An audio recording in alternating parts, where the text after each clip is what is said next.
ओम अज्ञानतिमिरान्धस्य ज्ञानाञ्जनशलाकया चक्षुरुन्मिलितं येन तस्मै श्रीगुरुवे नमः। नमो महावदन्याय कृष्ण प्रेम प्रदायते कृष्णाय कृष्ण चैतन्य नामने गौरत्युषे नमः। हे कृष्ण करुणा सिंधु दीन बंधो जगतपते गोपेश गोपिका कांत राधा कांत नमोस्तुते। तप्त कांचन गौरांगी राधे वृंदावनेश्वरी वृषभानुसुते देवी प्रणमामि हरिप्रिय। तवैवास्मि ना जीवामि त्वया बिना इति विज्ञाय राधे त्वं नय मां चरणान्तिकम्। गुरुवे गौरचंद्राय राधिकायै तदालय कृष्णाय कृष्ण भक्ताय तद्भक्ताय नमो नमः। वांक्षाकल्पतरुवैश्य कृपा सिन्धुभ्येव च पतितानां पावनेभ्यो वैष्णवेभ्यो नमो नमः। श्री कृष्ण चैतन्य प्रभु नित्यानंद श्री अद्वैत गदाधर शिवासादि श्री गौर भक्त वृंद। हरे कृष्ण कृष्ण कृष्ण हरे हरे, हरे राम राम राम हरे हरे। मैं सर्वप्रथम मध्य गुरु पाद परमाराध्यतम निखिल प्रविष्टो विष्णुपाद अष्टोत्तर श्री भक्ति वेदांत श्री नारायण गोस्वामी दंडवत गोसाई महाराज मध्य शिक्षा गुरु पद्म निखिल प्रविष्ट ओम विष्णुपाद अष्टोत्तर श्रीमद भक्ति वेदांत श्री वामन गोसाई महाराज के चरणार बिंद में अनंत कोटि दंडवत प्रणाम ज्ञापन कर उनकी अहत्य कृपा की वांछा करती हूँ। मैं सभी वैष्णवी के चरणों में यथा योग्य बंधन अभिवादन दंडवत प्रणाम करती हूँ। ग्रंथराज श्री चतन शिक्षा में तदे रचयिता ओम विष्णुपाद श्री भक्ति ठाकुर के चरणार बिंद में अनंत कोटि दंडवत प्रणाम कर उनकी अहत्य कृपा की वांछा करती हूँ। तो आज हमारा प्रश्नोत्तर सेशन है।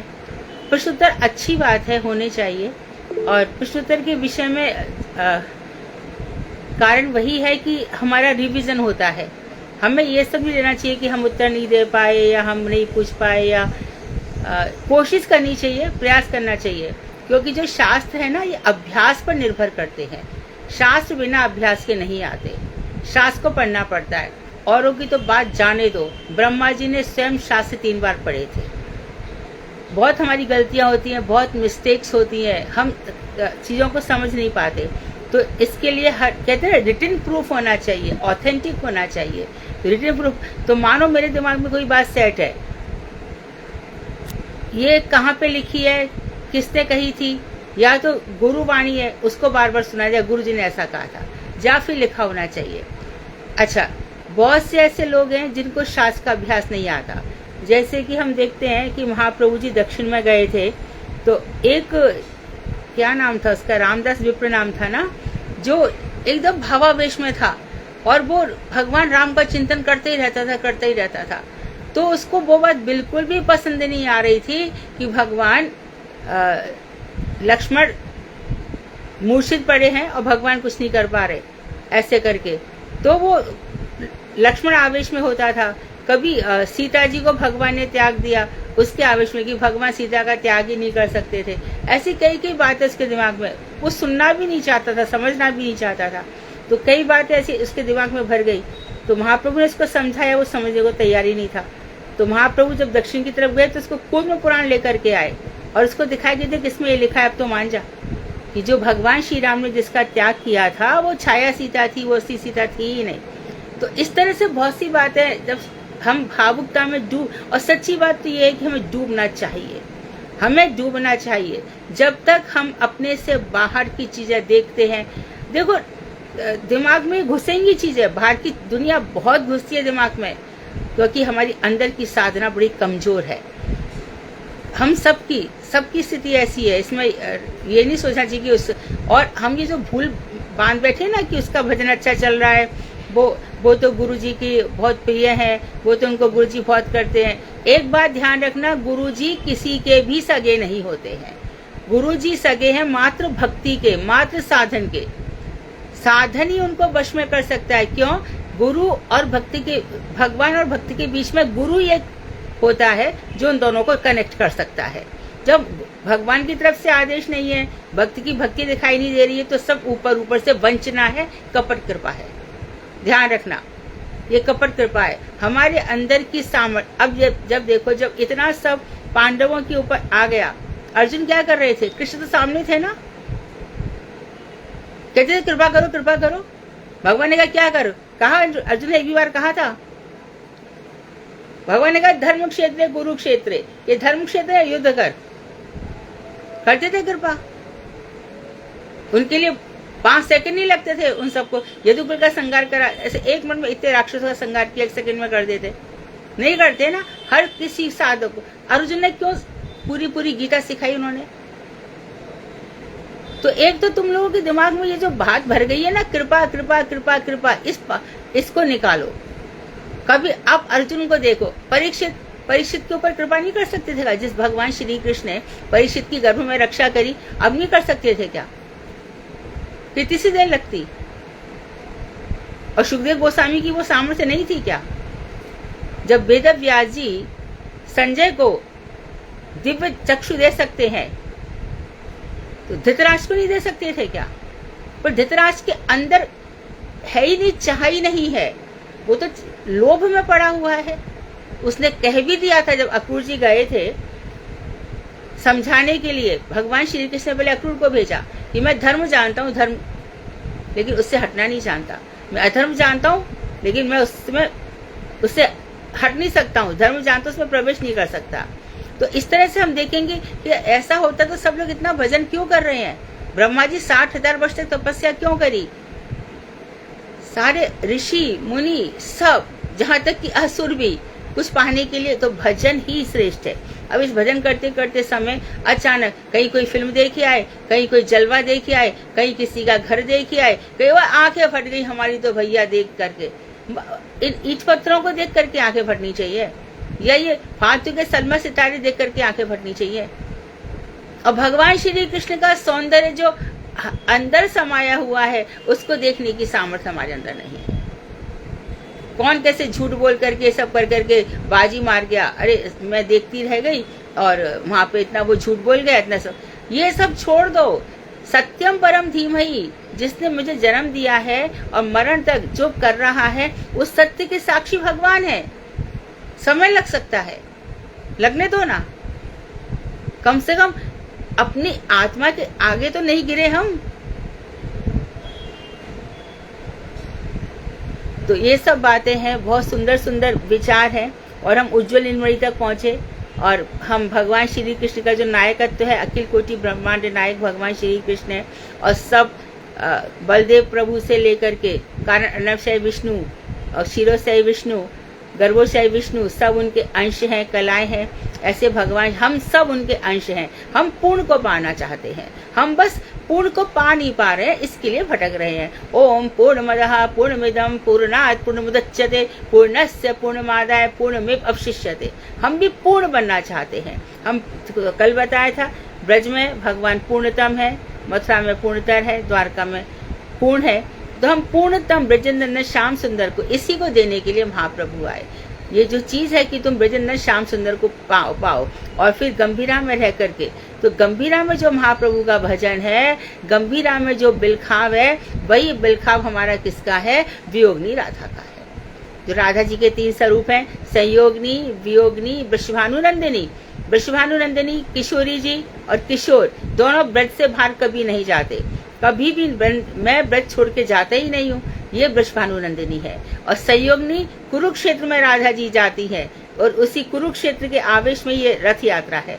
और दूसरे वियोगनी जो उद्धव क्यारी में है, वियोगनी जो उद्धव क्यारी में है, और वही भाव गंभीरा में महाप्रभु का है, वही भाव।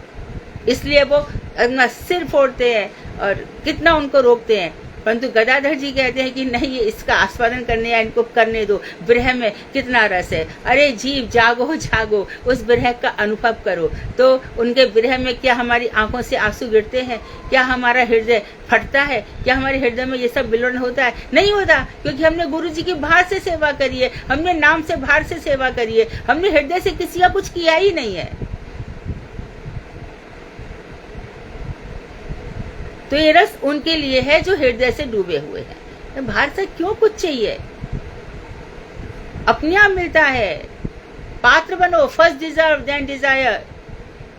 सूर्य की किरणें मिलेंगी, अवश्य मिलेंगी, पात्रता होनी चाहिए। तो सभी लोग पहले पात्र बने। ठीक है, आज के प्रश्न प्रारंभ करें।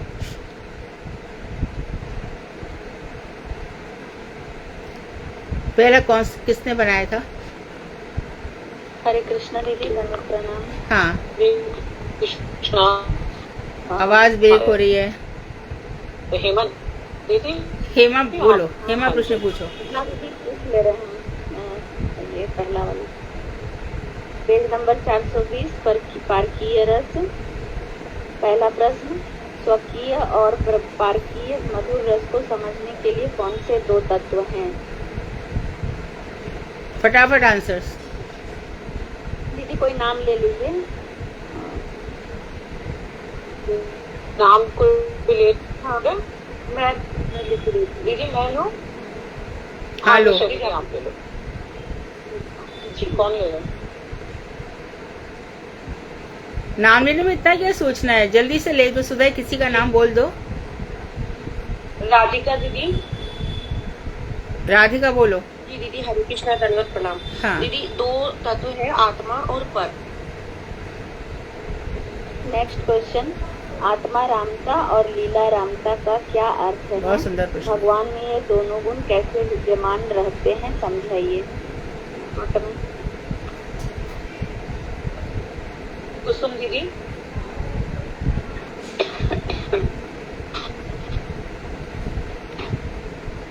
साधना दीदी।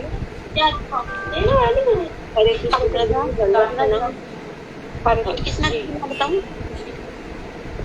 नाम बोलो ना। नाम कौन बोल रहा है? नाम कौन बोल रहा है? अरे दीदी मैं बोल रही हूँ, निशा।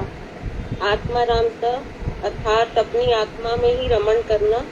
लीला रामता, श्री कृष्ण में आत्मरामता का धर्म नित्य होने पर भी उनमें लीला रामता धर्म भी उसी प्रकार नित्य है।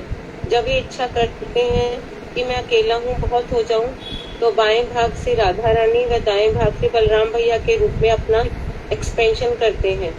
गोपियां जब दुर्वासा मुनि के आश्रम में भोजन लेकर जाती हैं तो यमुना नदी में बाढ़ आने के कारण उसे पार नहीं कर पाती, तो वह श्री कृष्ण की शरण में जाती हैं। तो सुनो साधना जी, यहाँ पे थोड़ा कंफ्यूजन है।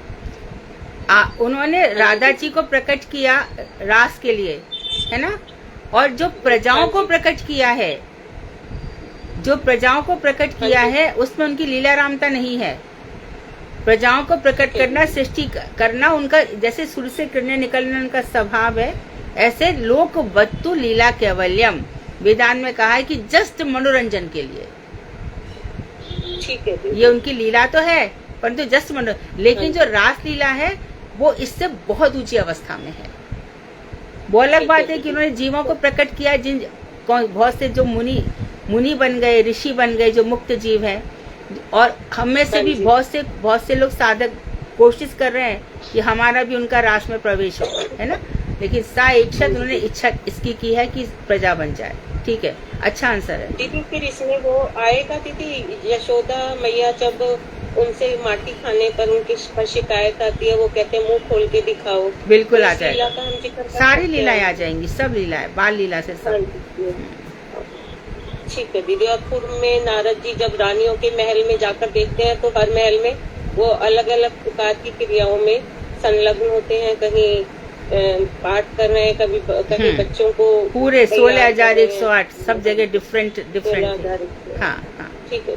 हाँ, हरे कृष्ण। प्रश्न 3, हरे कृष्ण दीदी, एक सेकंड। हरे कृष्ण दीदी, दंडवत प्रणाम। बोलो। हरे कृष्ण दीदी जी, आत्मा रामता का जैसे अर्थ बताया था कि श्री कृष्ण अपनी आत्मा में ही रमण करते हैं, तो उनकी आत्मा है श्रीमती राधा रानी। तो जो श्रीमती राधा रानी में रमण करते हैं वो है आत्मा राम। देखो, थोड़ा सा अलग अलग सोचना पड़ेगा।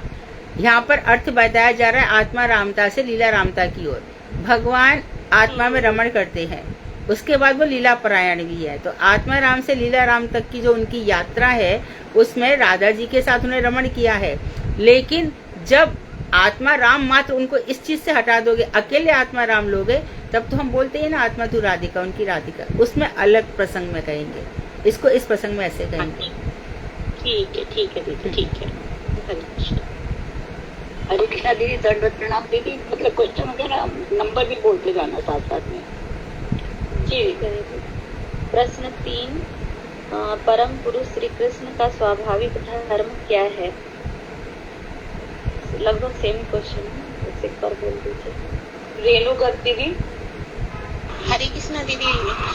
परम पुरुष श्री कृष्ण का स्वाभाविक धर्म है। कृष्ण तत्व के एक केंद्र में आत्मा रामता और उनके विपरीत केंद्र में लीला रामता की पराकाष्ठा रूप पारकीयता है। बहुत सुंदर आंसर है रेनू। बहुत सुंदर आंसर है रेणु। धन्यवाद दीदी। हरे कृष्णा दीदी। आगे चलो जल्दी जल्दी। हेमा चौथा प्रश्न पूछो। चार। चौथा प्रश्न है, पारकीय रस क्या है? इंदु वाली दीदी। हरे कृष्णा, दंडवत प्रणाम। किसी स्त्री का विवाहित होने पर पुरुष के साथ प्रेम पारकीय रस है। दोनों जब राग के द्वारा मिलते हैं फिर जो रस प्रकट होता है वही पारकीय रस है। ठीक है। विवाहित होने पर भी लोकलाज वैदिक मर्यादा सब छोड़ करके जो परपुरुष से प्रेम करती है वो पारकीय रस है। हाँ, यही बोला है। Question number 5। इसमें विशेष रूप से कृष्ण जी का नहीं आएगा तो जो सिर्फ कृष्ण से प्रेम करते हैं। पर पुरुष तो यहाँ पे अलग सेंस पे भी हो सकता है ना। कृष्ण जी क्या बोल रही हो दीदी? मैं पूछ रही हूँ कि जो यहाँ पे पर का भाव जो बताया है तो कि पर पुरुष से प्रेम करना, तो ये तो सिर्फ श्री कृष्ण के लिए आएगा ना? नहीं, भक्ति में वो श्रेष्ठ है। वो बार बार एक ही बात कह रहे हैं ना कि यदि लोक में किया गया तो निंदित नरक ले जाने वाला है, और भक्ति राज्य में ये श्रेष्ठ है। वो यही तो कह रहे हैं कि ऊपर जो चीजें श्रेष्ठ है यहाँ पर वो चीज निम्न स्थान पर हो जाती है, विपरीत धर्म हो जाता है जगत में। जी। Question number 5। रस कब शुष्क और कब प्रफुल्लित होती है? होता है। दीदी मैं बोलूं? बोलो। दीदी मैं नाम ले एक मिनट। कुसुम दीदी। हाँ दीदी। आत्मा डालने के कारण रस। हाँ, मैं बोल रही हूँ दीदी। जी हरे कृष्णा। हरे कृष्णा। हाँ बोलो बोलो। बोलिए। हाँ जी दीदी, आपकी आवाज आ रही, बोलिए। आत्मा रामता के कारण रस शुष्क और लीला रामता की ओर बढ़ने से रस प्रफुल्लित होता है। जहाँ श्री कृष्ण एकमात्र नायक हो वहाँ पारकीय रस ऋणात्मक नहीं है। Next question number 6। परकीय शब्द का मूल धातु क्या है? इसमें एक आपने ये भी बोला कि जैसे आत्मा रामता में ये रस शुष्क होता है तो जितनी भी लीलाएं हैं उनका भी स्वादन नहीं होगा, फिर उसकी जो हमारे मुंह है जीवा वो सूख जाता है और भजन भी नहीं होता। और जबकि लीला रामता में ये प्रफुल्लित हो जाता है और फिर जितनी भी हमारी नाड़ियां हैं 12,000 तो उनमें प्रवाह यही आंसर बोला था। हाँ जी। यही आंसर बोला था इसने। अनुराधा ने सारे आंसर्स लिख करके भेजे थे और वो आंसर मेरे पास भेजे उसने, और वो चाहती है कि जैसे आंसर उसने लिखे हैं, परंतु मैंने सबको भेजे नहीं, मुझे भेजने चाहिए थे, परंतु मैं चाहती हूँ कि अपने आप अभ्यास करें। बाद में आंसर्स को भेज दूंगी मैं उसने बहुत मेहनत करी है, परंतु जैसे अनुराधा चीज़ों को समझ रही है ऐसे साधना जी भी आंसर्स लिख रही हैं, सुधा भी आंसर लिखती हैं, इंदु जी शायद शेयर करती हैं, ऐसे सभी लोग आंसर्स के लिए कीजिए। इसने सारे आंसर लिखकर भेजे हैं, मेरे पास हैं भी। हरे कृष्णा दीदी, दंडवत प्रणाम। प्लीज हाँ। जी लगाना बंद कर दो दीदी, बहुत लगाते। ओके ओके ठीक है, नेक्स्ट टाइम। हाँ हाँ क्वेश्चन नंबर 6। Question number 6। पारकीय शब्द का मूल धातु क्या है? मोहिनी खंडेलवाल दीदी। हरे कृष्णा दीदी, पारकीय शब्द का मूल धातु पर है। Question number 7। पारकीयता कब घृणा के योग्य नहीं होती और कब है? विनीता त्यागी दीदी। मैं बोलूँ दीदी? विनीता दीदी।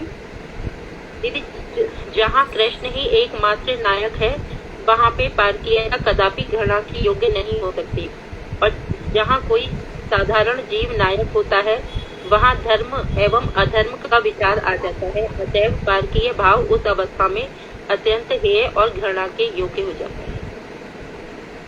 Question number 8।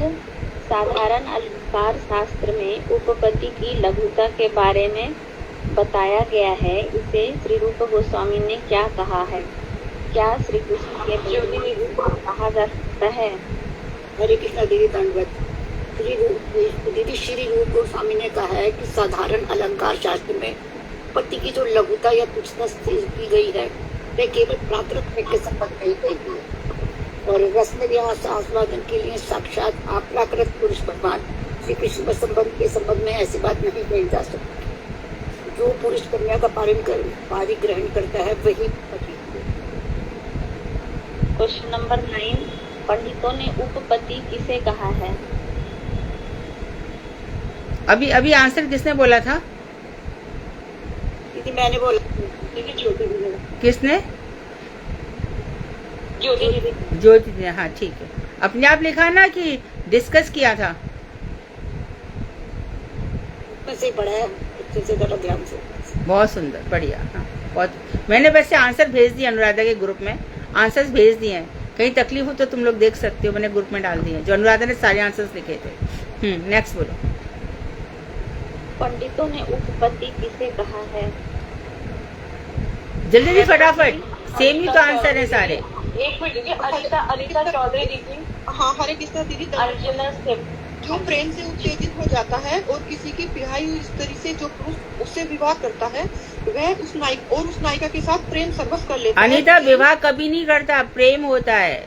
विवाह तो करते ही नहीं है वे लोग। हाँ जी, प्रेम करता है। प्रेम करता है तो उसे ही पंडितों ने उपपति कहा है, और शास्त्रों में इसको जार कहा गया है।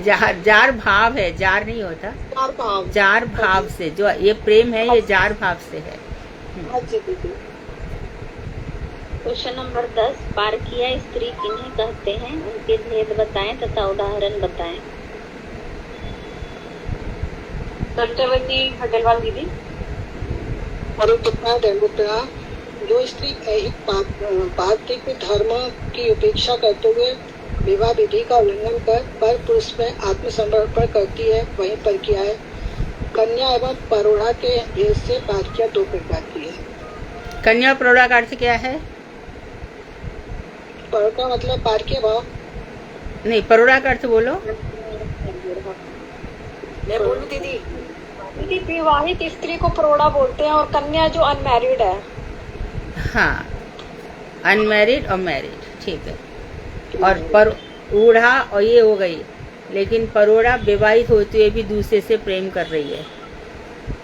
अच्छा सोचो, एक मिनट, जस्ट ए सेकंड। संसार में ऐसा देखा जाता है कि जब विवाह होता है उसके पहले कहीं ना कोई किसी के साथ, हर किसी का कुछ ना कुछ होता है, और फिर विवाह हो जाता है, फिर भूल जाते हैं। लेकिन जीवन में इतना आसान नहीं है पुरानी अफेयर्स को भूलना। एम आई राइट और रॉन्ग? Be honest. ठीक है दीदी, ठीक है। राइट है ना? हाँ हाँ। तो बस वही प्रेम कन्वर्ट करना है कृष्ण की ओर। उस समय जो मन में उत्साह होता है, ये गुरुजी ऐसे समझाते थे, तो मैं बोल रही हूँ, तो उस समय जो उत्साह, उस समय जो मन में उमंगे उठती है ना, ये शुद्ध प्रेम है। वहां पर ये सब नहीं होता, इंद्रिय तर्पण, काम, ये सब।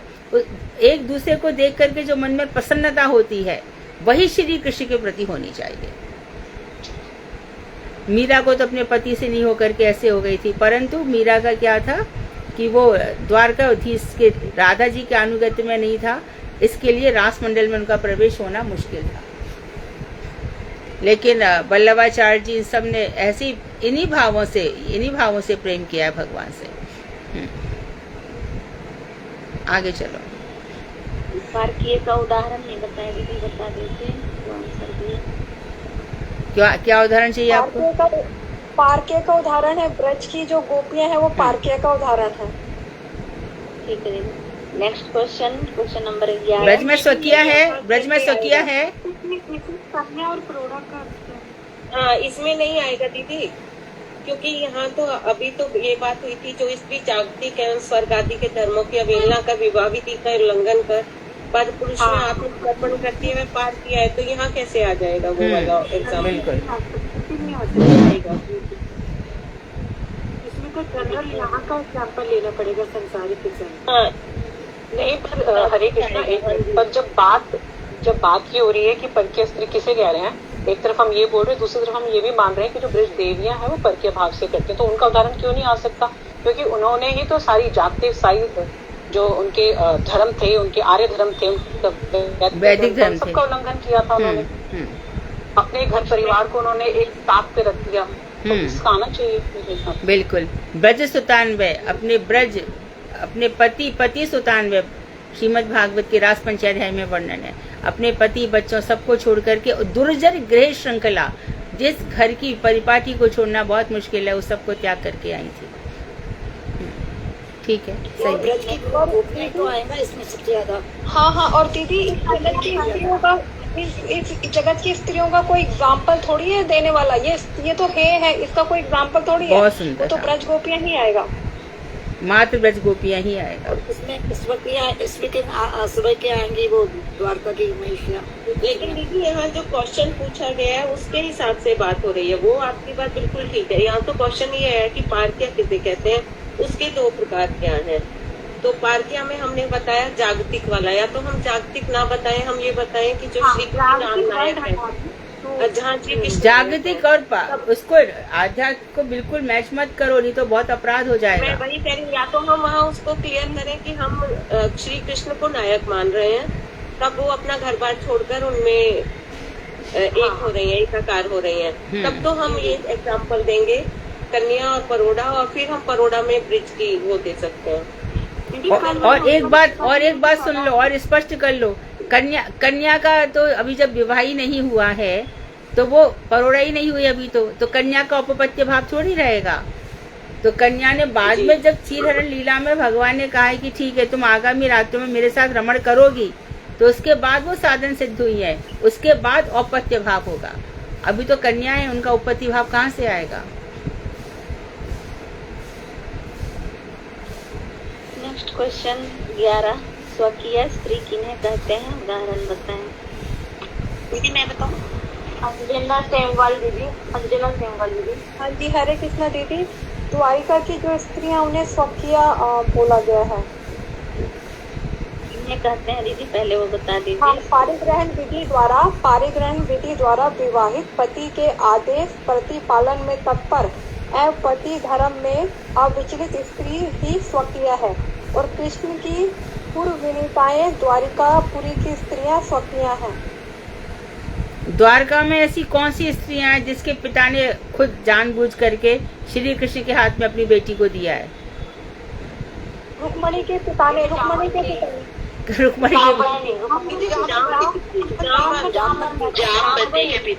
हाँ, जब वहाँ गुफा में गए थे फिर उनको और एक और सत्यभामा दीदी, सत्यभामा। हाँ, सत्यभामा और जामवती।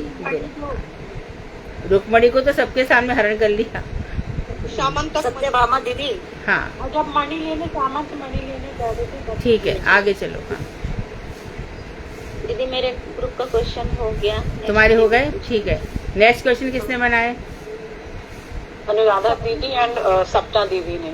अनुराधा खंडेलवाल और सपना खंडेलवाल। हाँ, अनुराधा है कि अनुराधा है नहीं क्लास में? अनुराधा दीदी का जवाब भी नहीं। हरे कृष्ण, दंडवतया। इस अध्याय में स्वकीय एवं परकीय भाव में से किसके बारे में वर्णित है? साधना दीदी, जिनके हैंड रेज है मैं सिर्फ उनसे ही पूछ रही हूँ। इस अध्याय में स्त्रियां एवं परकीय कृष्ण वनिताओं की अप्रकट लीला की स्थिति के संबंध में बताया गया है। गोलोक में अप्रकट लीला नित्य कैसे है और उसको कौन देख पाते हैं? रूबी दीदी। हरे कृष्णा दीदी, अप्रकट लीला में गोलोक में अप्रकट लीला गोलोक में लिखते हैं। इस प्रकार की दीदी ने इसका वो दिया, मतलब यहाँ पे जो शब्द लिखा गया नित्य, हर दिन नित्य लीला होती है गोलोक, और गोलोक में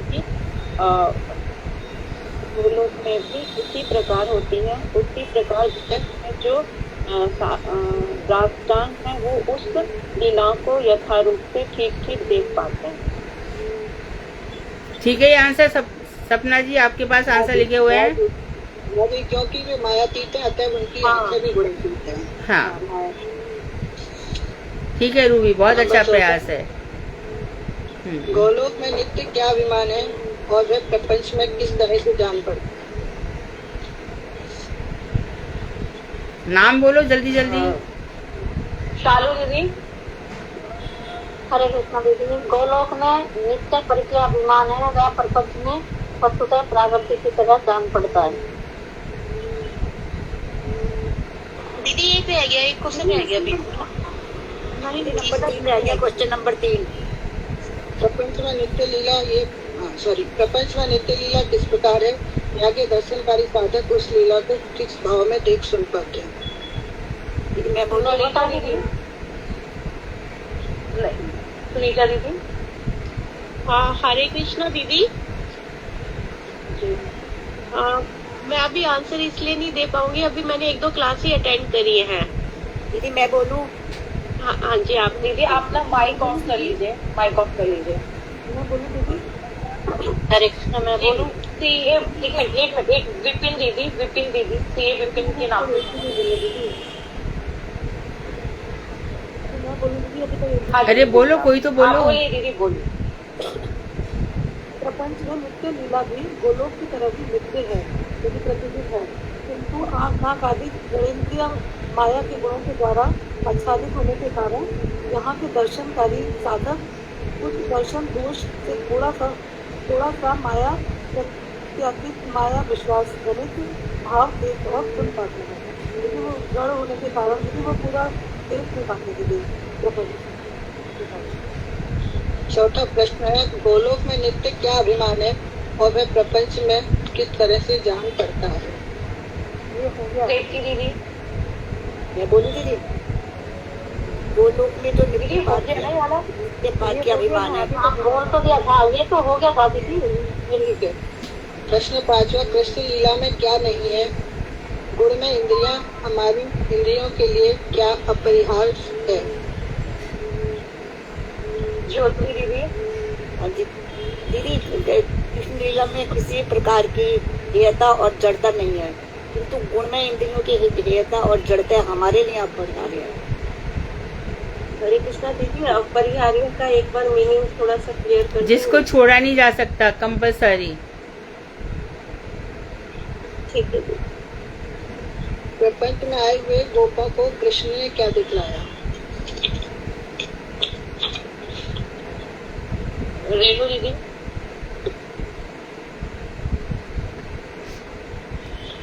रेणु दीदी। दूसरा नाम बोलो। योगिता दीदी। अनीता चौधरी दीदी। दीदी प्रपंच में आए हुए गोपों को भगवान श्री कृष्ण ने अपना गोलोक धाम दिखाया। गोपियों के पार्क्यता में क्या नहीं है? 7वां प्रश्न। दीदी मैं बोलूँ? बोलो बोलो। मैं बोलूँ दीदी? मेरे पास कस्टमर था। दीदी एक मिनट, अभी एक दीदी बोल रही है, आप नेक्स्ट क्वेश्चन बोलिए। जी दीदी बोलिए। गोपियों की पार्किता में लेश पात्र भी लज्जा या दोष नहीं है। क्वेश्चन 8वां, साधारण जड़ अलंकारों के मतानुसार क्या बात उपयुक्त नहीं बैठती, इसमें क्या बात सुनी जाती है? बोली रेणु दीदी। हरे कृष्णा दीदी, साधारण जड़ अलंकारियों के अनुसार परोधा अपना पति होने पर भी परपुरुष एवं वैश्या की दूसरे से और वैश्या की जो निंदा की बात कही जाती है वे यहाँ पे उपयुक्त नहीं बैठती। इनमें स्त्रियों के लिए सुनाई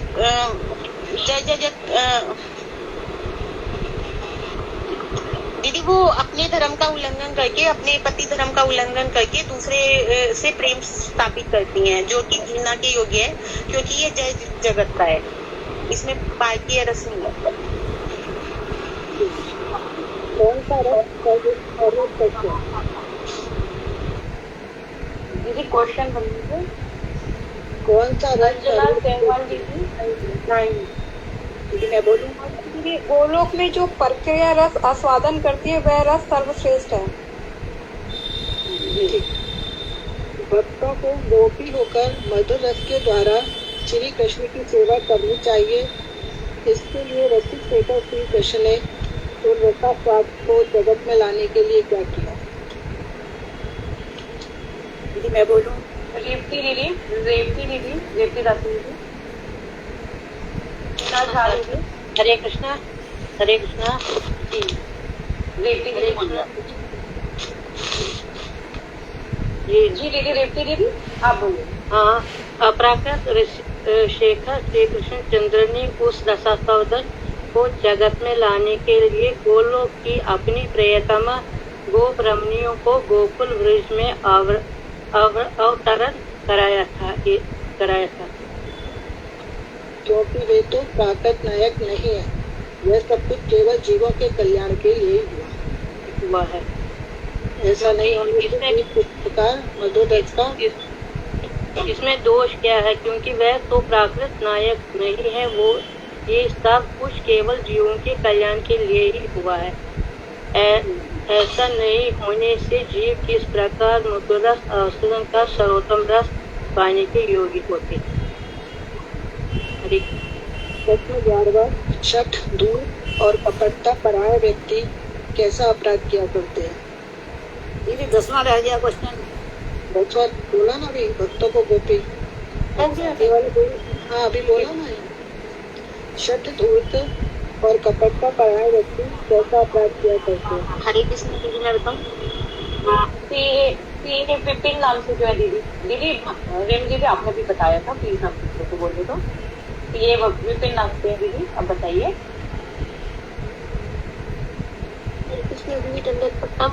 क्वेश्चन नंबर कितना था? क्वेश्चन 11 है। 11 ये दुराचारी व्यक्ति कृष्ण बनकर इस रस का आस्वादन करने का ढोंग या कुचेष्टा करेंगे, वे अश्वमेध अतिशीघ्र ही नरक गमन करेंगे। सब झूठ और कपटता परायण व्यक्ति ही ऐसा अपराध किया करते हैं। क्वेश्चन 12 ठीक। कोटि जन्मों में कैसे वक्त दुर्लभ?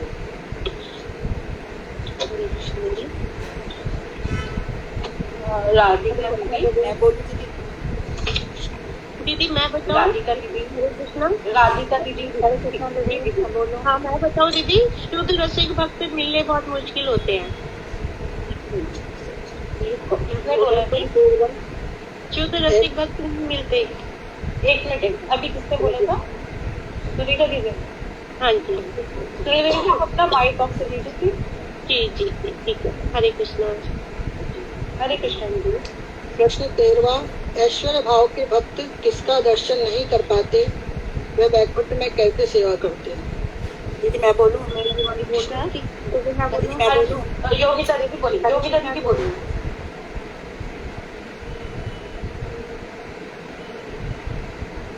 सत्यवती दीदी आप बोलिए। कृष्णा हाँ जी दीदी आप। जी दीदी।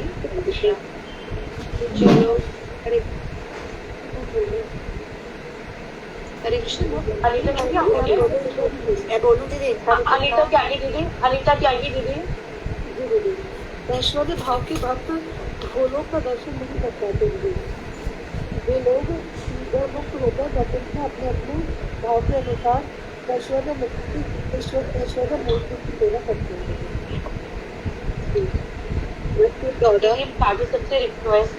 बाकी सबसे रिक्वेस्ट है प्लीज आप अपने ना माइक ऑफ कर लीजिए। बिल्कुल क्लैरिटी नहीं हो रही है ना आंसर में, बिल्कुल क्लैरिटी नहीं हो रही है। आंसर आप लोग सब दे रहे हो, अच्छी बात है। प्लीज आप माइक ऑफ। प्रश्न 14, गोलोक को कौन देख पाते हैं और कैसे गोलोक में चले जाते हैं, और स्वरूप सिद्ध भक्तों की ब्रज के धूम देश में क्या अवस्थिति है? दीदी मैं बोलूं? हाँ जी दीदी बोलिए। विमला दीदी बोलिए। विमला बेरीवाल दीदी। मैं बोलूं? उनको शायद माइक ऑन करना नहीं आ रहा। विमला बेरीवाल, उनको ट्राई करने दो 1 मिनट। First time she is giving the answer. Vimala अभी आपको नहीं ट्राई खोलना नहीं आ रहा तो श्वेता को बोलो, वो खोल के देगी। कृष्णा दीदी मैं बोलूं? विमला जी आप बोल रहे हैं? हाँ दीदी मैं बोलूं? हाँ बोलिए बोलिए। जो द्वारा कृष्ण भजन करते हैं, उनमें जिन्हें कृष्ण के पाकर असली बंधन से मुक्त कर उद्धार करते हैं, वही वो लोग देख पाते हैं। पूरा करो आंसर। और स्वरूप सिद्ध भक्तों को ब्रज के भौम देश में क्या अवस्थिति है? कर उद्धार करते हैं, वही वो लोग देख पाते हैं। वस्तु श्री कृष्ण की कृपा से साक्षात गोलोक में चले जाते हैं। और इसका क्या उत्तर है? अवस्थित है। हाँ ठीक है, इन्होंने पहली बार आंसर दी, पहली बार आंसर दे रही है, बहुत खुशी की बात है। ऐसे आगे भी दीजिए। आगे चलो। तमोगुणी व्यक्ति, रजोगुणी साधक, सत्वगुणी भक्ति। बहुत सारे माइलस्टोन है, क्लियर नहीं हो रहा। किसका माइक? एक मिनट, माइक ऑफ कर लीजिए। मैं बोलूं? तमोगुणी व्यक्ति, नहीं बोल रहे। 15वां क्वेश्चन है, तमोगुणी व्यक्ति, रजोगुणी साधक, सतोगुणी भक्त और निर्गुण ब्रज भक्त अपने अपने भाव के अनुसार उनकी क्या स्थिति है? इला झा दीदी, मैं बोलूं? इना झा बोलिए। इला झा दीदी। हरे कृष्णा। हाँ। अत्यंत तमोगुणी व्यक्ति ब्रज भजन काल में सब कुछ जड़मय देखते हैं, और रजोगुणी व्यक्ति उससे कुछ अच्छा दर्शन प्राप्त करते हैं। सतगुणी भक्त गोकुल में गोलोक का आभास अनुभव करते हैं, और निर्गुण ब्रज भक्त अत्यंत शीघ्र ही कृष्ण कृपा से निर्गुण गोपी देह द्वारा गोलोक प्राप्त करते हैं। Good answer. क्वेश्चन 16 है, गोलोक का स्पष्ट अनुभव कब प्राप्त होता है और वह किसके द्वारा संपन्न होता है? मैं बोलूं दीदी? दीदी मैं बोलूं? कुसुम दीदी। कुसुम दीदी। माइंड विश्वास द्वारा उत्पन्न भाव जितना ही दूर होता है, उतना ही गोलोक का स्पष्ट अनुभव प्राप्त होता है।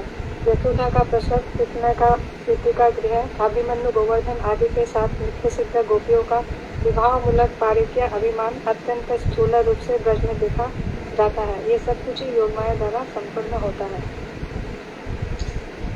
क्वेश्चन 17, गोलोक में क्या नित्य वर्तमान है और कौन लोग भौम रज की अनुभूति अवलंबन करेंगे?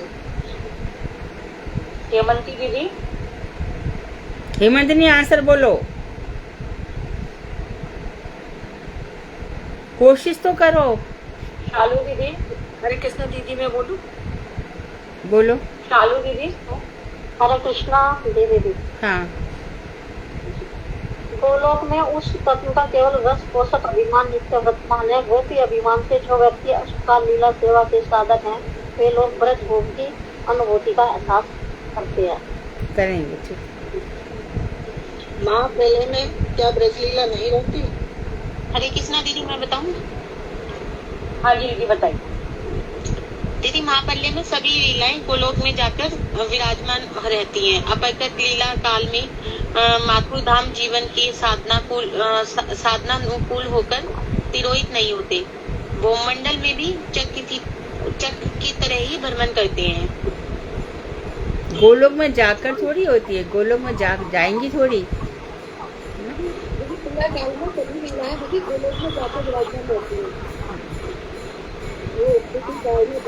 चक्र की तरह एक ब्रह्मांड में घूम रही है।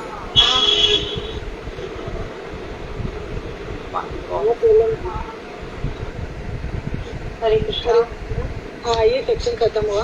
दूसरा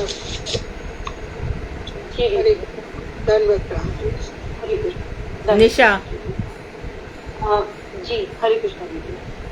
तीनों धामों में श्री कृष्ण 6 प्रकार से कैसे वर्तमान होते हैं? मैं बोलूं? नाम कौन ले रहा है? आपके साथ नाम कौन ले रहा है? अच्छा दीदी आप ज्योति दीदी आप बोलिए, लेकिन मेरी सिर्फ एक रिक्वेस्ट है सबसे, एक मिनट। सबसे मेरी ये रिक्वेस्ट है कि सब ये ना बोले मैं बोलूं। जिसका नाम लिया जाए प्लीज वो बोले, अगर वो आंसर ना दे तो हम नेक्स्ट को पकड़ेंगे। तो अभी ज्योति दीदी आप बोलिए प्लीज। द्वारका में पूर्ण और मथुरा में पूर्णतर और ब्रज में पूर्णतम है, और इस प्रकार कृष्ण पति एवं पति भेद से 2 प्रकार से स्थित है। कहते तीनों धामों में वे 6 प्रकार से वर्तमान में है। जी। दूसरा प्रश्न है, ब्रज नायक श्री कृष्ण का अवलंबन संक्षेप में बताइए।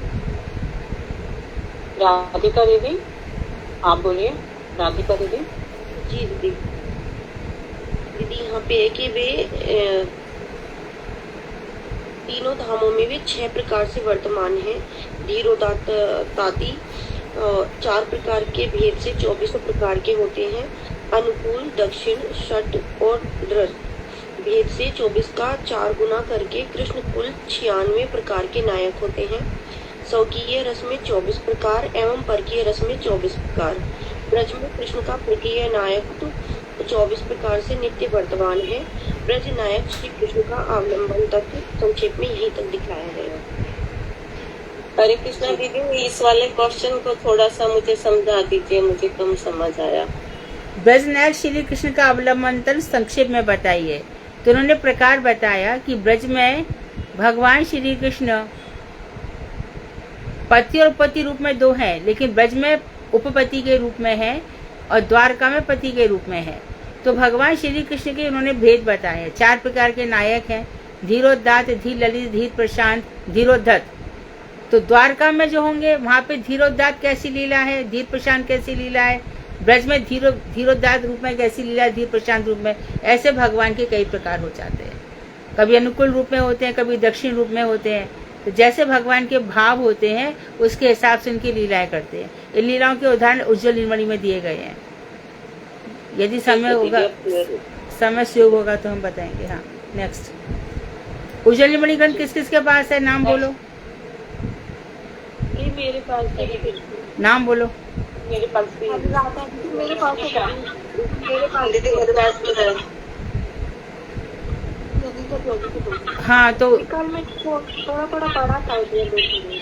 हाँ, उसमें नायक के प्रकार आएंगे, उसमें सब प्रकार से दिया गया है। कल मैं प्रयास करूंगी थोड़ा तुम लोगों को थोड़ा उदाहरण सुना दूंगी, है ना। थोड़ा जैसे कि हमने भक्ति रसामृत सिंधु का बताया था, ऐसे उज्जैन निर्मणि में श्री कृष्ण का नायकत्व तो बता देंगे। आगे चलो। अगला प्रश्न है हमारा प्रश्न नंबर 3। नायक के सहायक कितने प्रकार के हैं, उनके नाम बताइए। सिर्फ नाम बताइए। सत्यवती, एक मिनट। सत्यवती चौहान दीदी। निशा तुमने जो पूछा ना क्वेश्चन, तो चेट, बिट, विदूषक, इनकी परिभाषाएं भी पूछनी चाहिए। चेट नायक किस प्रकार का होता है, बिट कैसा होता है, वो अगले प्रश्नों में है। ठीक है, फिर ठीक है। नेक्स्ट प्रश्न। हाँ, ठीक है। दीदी हरे कृष्णा, मैं बोलूं दीदी? हरे कृष्णा दीदी। बोलो। बोली मैं। नायक के सहायक 5 प्रकार के। हरे कृष्णा दीदी, धन्यवाद। नायक के सहायक 5 प्रकार के हैं। चेत, विट, विदूषक, पीठ मर्दक और प्रिय नर्मसक। राइट जी। अगला तो प्रश्न है, प्रिय नर्म सखा जत, प्रिय नर्म सखी जत चामर रोलाए। सखियां भी प्रिय नर्म होती हैं और ये भी प्रिय नर्म होते हैं। हाँ, चलो आगे। हाँ, प्रश्न 4। श्री कृष्ण के प्रत्येक प्रकार के सहायकों की क्या विशेषता है? जो प्रत्येक प्रकार के जो साधारण सहायक है उनकी। प्रत्येक प्रकार के सहायक। हाँ, कृष्ण के सभी प्रकार के जो सहायक है, सबसे पहले वो मधुर वाक्य प्रयोग करने में निपुण होते हैं, मृदुभाषी और सदा गाढ़े अनुरागी। और दूसरा तीसरा सभी सहायक ऐसे होते हैं। सभी सहायक, चेट अलग प्रकार के हैं, बिट अलग प्रकार। सभी प्रकार के सहायक कॉमन बता दियो। सभी हाँ दीदी, सभी ये कॉमन है दीदी। ठीक है। वो गोपियों को प्रसन्न करने वाली एवं निगूढ़, मतलब जो सीक्रेट मंत्र नाम है, उनके भी जाप कर देते हैं। जी। अगला प्रश्न है, श्री कृष्ण के विदूषक और प्रिय नर्म सखाओं के नाम बताइए। विदूषक सहायक और प्रिय नर्म सखाओं वही के पे मैं निशा आपसे कह रही हूँ कि आप है ना, पहले चेट किस प्रकार के होते हैं, ऐसे परिभाषा अलग से दी नहीं गई है। चेट में क्या विशेषता है? नहीं है दीदी, नहीं है। इस बुक में नहीं है दीदी, उज्ज्वल मणि में है इसकी डेफिनेशन ना। नहीं, इसमें भी दीदी ने कल बताया था संधान, चतुर, गूढ़ कर्म और प्रगल्भ बुद्धि वाले। हाँ, फिंगर आदि ग्रंथ में चेट कार्य ग्रंथ में है, ग्रंथ में है, उसमें भी है। क्या नाम है, हमारे जैन धर्म में भी थोड़ा थोड़ा मैंने देखा। इसमें वो है ना, भोजन प्रिय, कलह प्रिय, अंग भंगी, और ये सभी हंसाने वाले जो होते हैं, बसंत आदि, गोप, मधु मंगल आदि कृष्ण के विदूषक हैं। और अर्जुन सुबल सखा और अर्जुन आदि कृष्ण के प्रिय नाम सखा है, जो सारे गुण रास्ते को जानते हैं। चलो ठीक है, आगे चलो। दीदी मैंने प्रश्न ना मोस्टली ग्रंथ से बनाए हैं, जैसा कि दीदी ने बोला था, सुधा दीदी ने, कि बाकी सब लोग फिर पूरा नहीं, ठीक है निशा, इसमें कोई बात नहीं है। मैं बस ये कह रही थी कि इसमें चेट इसकी परिभाषा दी गई होती ना तो अच्छा रहता। जी, हम इसको कल थोड़ा सा क्लियर कर लेंगे। हाँ जी, हम लोग सीखे ना, मौका मिला तो सीखना चाहिए ना। हरे कृष्णा दीदी, दंडवत प्रणाम। हाँ। एक मिनट निशा दीदी, इसमें दीदी मैं एक लाइन में छोटा छोटा सबके लिए बता देती हूँ, जो हमने ऑलरेडी ग्रंथ में पढ़ा हुआ है। चेट उनको कहते हैं जो कि संधान चतुर होते हैं, मतलब सब कुछ खोज निकालने में माहिर होते हैं। गूढ़ कर्मा होते हैं, मतलब सीक्रेट काम भगवान के लिए करते हैं। और प्रगल्भ बुद्धि वाले, मतलब बहुत चतुर चालाक। ये चतुर शिक्षा मत में लिखा है निशा जी। हाँ जी, हाँ लिखा है। और जो विषय है दीदी, 6th क्वेश्चन है, फोर्थ क्वेश्चन के आंसर में ही है दीदी। हाँ, ये तो मैंने खाली डेफिनेशन बता रही हूँ। उसमें है ये सारे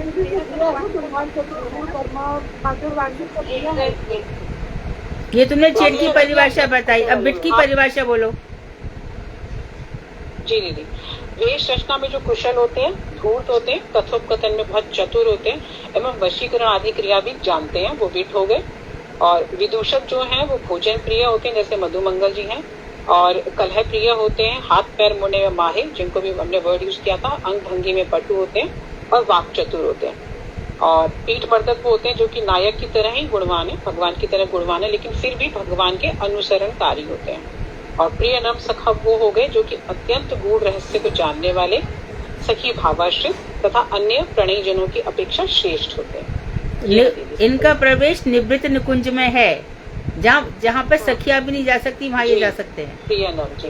हाँ दीदी, इस पे प्रवेश लिख के नहीं, ये सोचेंगे कि आना जाना रहता है, क्या बोलेंगे हम इसमें? प्रवेश होगी तभी तो जाना हुआ, प्रवेश करेंगे तभी तो आएंगे जाएंगे।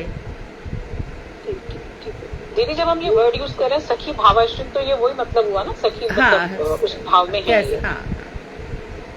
क्वेश्चन 5 में तो सब दे रखा है दीदी, ये वाला सब। 5 में हम डिस्कस नहीं कर पाए अभी। पूछे नाम, उसमें एग्जाम्पल है। चलो हाँ ठीक है निशा, आगे चलो। क्वेश्चन अगला। जी दीदी जी, तो इसके नाम बता दीजिए, श्री कृष्ण के जो विदूषक को प्रेरणा सखाए, इनके नाम। मणि मंजरी दीदी, मणि मंजरी दीदी दिखती है यहाँ पर, और करण नाम से है यहाँ पर। जी बोलिए। मेरी सुबल आदि जो सखा हैं, जो अर्जुन आदि हैं, यही कृष्ण के प्रिय नाम सखा हैं। विदूषक जी दीदी। नहीं, आपने प्रिय नाम सखा पूछा ना, प्रिय नाम सखा कौन है? उसने सब पूछा है, चेट भी पूछा है, पीठ मर्दक भी पूछा है, और अन्य भी पूछा है। पीठ मर्दक के नाम बोलो। मतलब सारे दीदी, विदूषक और प्रिय नाम सखा। और पीठ मर्दक के नाम कौन कौन से हैं? प्रिय नाम सखा तो हो गए सुबल और अर्जुन आदि, जो ये भगवान के सखा हैं, ये प्रिय नाम सखा हैं। हाँ ठीक है, चलो। बोलो दीदी, जो बसंत आदि और मधु मणि मंजरी दीदी को बोलने दीजिए, मणि मंजरी दीदी को बोलने दीजिए प्लीज। अनीता दीदी 1 मिनट। दीदी जो भोजन के प्रिय हैं, और जो कला प्रिय है, अंग भंगी में जो पटु है, वाक्य में जो चतुर हैं, और वेश आदि के द्वारा हंसाने वाले हैं, जो वसंत आदि, गोप और मधुमंगल आदि कृष्ण के विदूषक हैं। ठीक है, बस तुम लोग समझ लो। अंग भंगी का मतलब ये है कि कभी तुम लोगों ने रासलीला वगैरह देखी होगी, तो मधु मंगल कभी कभी लंगड़ा के चलते हैं जानबूझ करके, ये अंग भंगी है, अंग भंग होना। कभी हाथ को ऐसे करके चलेंगे, कभी वैसे करके चलेंगे, कभी गर्दन टेढ़ी करके चलेंगे। इस तरह से जानबूझ करके करते हैं कृष्ण को हंसाने के लिए। नेक्स्ट हमारा नेक्स्ट क्वेश्चन है श्वेत गण, पीठ मर्दक और अन्य सखा किस रस्ते श्री कृष्ण के सहायक सखा है? फागुनी दीदी, हरे कृष्णा। फागुनी दीदी बोलिए प्लीज। हरे कृष्ण दीदी कृष्ण का दास्य पीठ मर्दकों का बीज दूसरों के सत्य रहते हैं। श्वेत लोग सुंदर और तीसरी 4 प्रकार के सभी सत्ता जी। अच्छा, फाल्गुनी ने भी पहली बार आंसर दिया है, मैं right? Good, keep it up. हाँ, ऐसे आना चाहिए, आंसर देना चाहिए। हमारा 7th क्वेश्चन है स्तुति किसे कहते हैं? नूतन दीदी, हरे कृष्णा। नूतन दीदी आप बोलिए प्लीज। करण नाम से दिख रहे हैं यहाँ पे, आप बोलेंगे क्या? हेमंती दीदी, ज्योति दीदी आप बोलिए। हेमंती दीदी बोलिए। ज्योति दीदी एक मिनट, हेमंती दीदी को बोलने दीजिए। ज्योति दीदी, हेमंती दीदी बोल रहे हैं, बोलिए दीदी। हरे कृष्णा दीदी, धन्यवाद। हेमंती दीदी बोलो। दूतियाँ सहायता करने वालों में परिगणित होती है। दूतियाँ 2 प्रकार की होती है, स्वयं दूती और आप दूती। कटाक्ष और बंसी ध्वनि स्वयं दूती है, पर गर्भ वचनों में चतुर, वीरा एवं चाटु उक्तियों में चतुर, वृंदा, ये दोनों कृष्ण की आप्त दूतियाँ हैं। स्वयं दूती से क्या तात्पर्य हेमंती? नहीं, ये तो 8वां क्वेश्चन भी हो गया साथ में से। कोई बात नहीं, एक मिनट, कोई बात नहीं। नेक्स्ट क्वेश्चन कवर कर लिया, बोल दीजिए, पूरा बोल दीजिए। अच्छी बात है। स्वयं द्वितीय का क्या मतलब है हेमंतनी? और सिद्ध कारणी आदि कृष्ण की अनेक साधारण दूतियाँ हैं। ठीक है, स्वयं द्वितीय का अर्थ बोलो, क्या मतलब है स्वयं द्वितीय का? जो आपने बताया ना, कटाक्ष और वंशी ध्वनि, जी क्या अर्थ है इसका?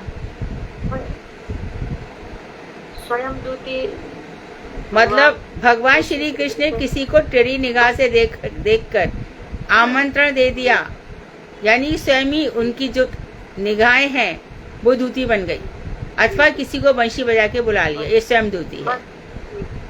बंसी ध्वनि कटाक्ष ये स्वयं दूती। हाँ, कभी ऐसा हो कि श्री कृष्ण हमें भी ऐसी निगाहों से देखें। दीदी ये भगवान स्वयं ही बन गए दूती इसमें।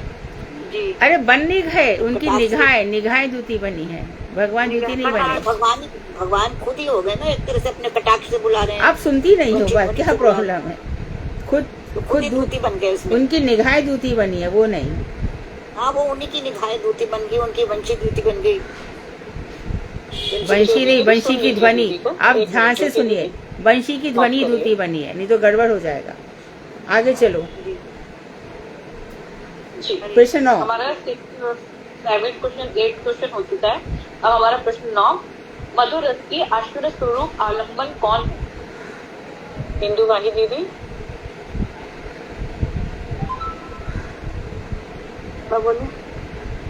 इंदु जी कहाँ चले गए? हरे कृष्णा, दंडवत प्रणाम। हाँ, श्रीमती राधा रानी। दीदी बाकी सब गोपियां भी जो कृष्ण वल्लभ। हाँ, राधा रानी, चंद्रावली, सभी गोपियां। बाकी सब गोपियां। हमारा अगला प्रश्न जी जी प्रश्न 10, गोपियां कितने प्रकार की हैं और ब्रज में कौन सी गोपियों का भाव श्रेष्ठ है? कुसुम दीदी बोलिए। सखिया और परिचय जैसे 2 प्रकार की हैं। ब्रज में सखिया गोपियों का परिचय, पश्चात ब्रज में परिचय कृष्ण बल्लभों का भी विशेष परिचय है।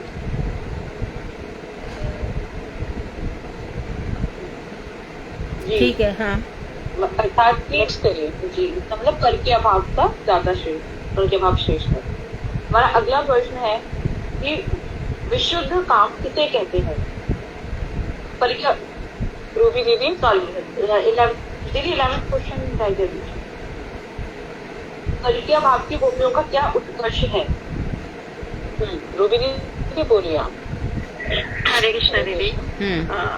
ब्रजन नंदन कृष्ण की ब्रज ब्रजवासिनी प्रिय परिक्रिया है, क्योंकि परिक्रिया रमन्या बिना मधुर रस की अतंत्र मधुर रस को उत्कर्षता है।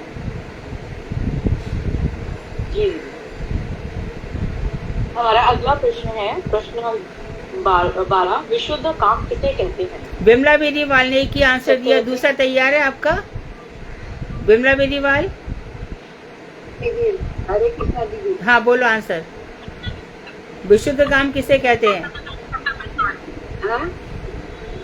विशुद्ध काम किसे कहते हैं? प्रश्न 12। विशुद्ध काम के कारण ब्रज ललनाओं का रस संकुच एक कृष्ण का अधिक सुख विधान। विशुद्ध काम किसे कहते हैं? ये इसमें नहीं लिखा हुआ है, ग्रंथ में नहीं लिखा हुआ। इसमें नहीं। हाँ, नेक्स्ट टाइम आप प्रश्न और उत्तर साथ में लिखिए, प्रश्न के नीचे उत्तर लिखिए नंबर डालकर। आज शैला खंडेलवाल ने एक भी उत्तर नहीं दिया।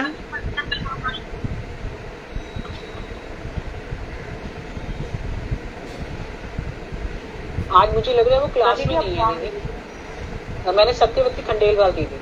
सत्यवती खंडेलवाल। डॉक्टर सत्या ने भी एक भी उत्तर नहीं दिया। मुझे वो भी क्लास में नहीं दिख रही है। अच्छा, फिर ठीक है। हरे कृष्णा दीदी। दीदी, जब संसार की सारी कामनाएं और अन्य अभिलाषाएं समाप्त हो जाती है, सब कुछ मिट जाती है और दिव्य प्रेम जागृत हो जाता है भगवान कृष्ण के प्रति, वही विशुद्ध काम है। जैसे कि एग्जाम्पल सुन लो, हनुमान जी के रोम रोम में राम बसे हैं और गोपियों के भी इसी प्रकार से हृदय में बाहर अंदर बाहर सब जगह कृष्ण बसे हैं। अब इसमें प्रपंच बिल्कुल आता ही नहीं है। जैसे कि आप लोग सुनते हो कि गुरुजी के लेक्चर, गुरुजी मन नहीं लगता, माला में मन नहीं लगता, माला में हमारे ये नहीं होता, क्योंकि मन में हजारों चीजें आ जाती है। लेकिन विशुद्ध काम में सब कुछ संसार का, जब भजन करो मन में आए तो सोचो भैया तू संसार की चीज मेरे अंदर क्यों प्रवेश कर रही है। कितना भी देखो, एक फिल्म देखी आए तो फिल्म का सीन चल रहा है तो फिल्म गई क्यों देखने के लिए। और ये रील्स चलते, रील्स चलते हैं तो बस वो आगे एक के बाद एक रील चल के घंटा 2 घंटा कहाँ चले गए। तो हमारे जगन्नाथ दास बाबा जी महाराज, हमारे प्रभुपाद, हमारे गुरुदेव, इन लोगों ने कभी ऐसा किया क्या? इनको समेट लिया, इसलिए इनके जन्म कम हो गए, निकल गए। हम यहाँ पे उलझ गए तो बहुत सारे जन्म हो जाएंगे। इतना ध्यान रखना, ये हमें अपनी जीवन यात्रा खुद जीनी है, आध्यात्मिक यात्रा। आगे, इसलिए हमारा विशुद्ध काम तभी होगा जब संसार से एकदम, तो संसार से मन हट गया तो फिर एक ही मन रह गया, मन एक। ऊधो मन ना भय 10-20, एक हो तो सो गयो श्याम संग, को अपराध है इस। तुम कहा तो इस मन में हजारों चीज घुसाओगे तो नहीं होगा। आगे आज हो जाएंगे, कल रखे हम हो जाएंगे आज? हो जाएंगे बस। अच्छा, हाँ जी। कंदर्प के परम अस्त्र किन्हें बताया गया है? मोहिनी दीदी।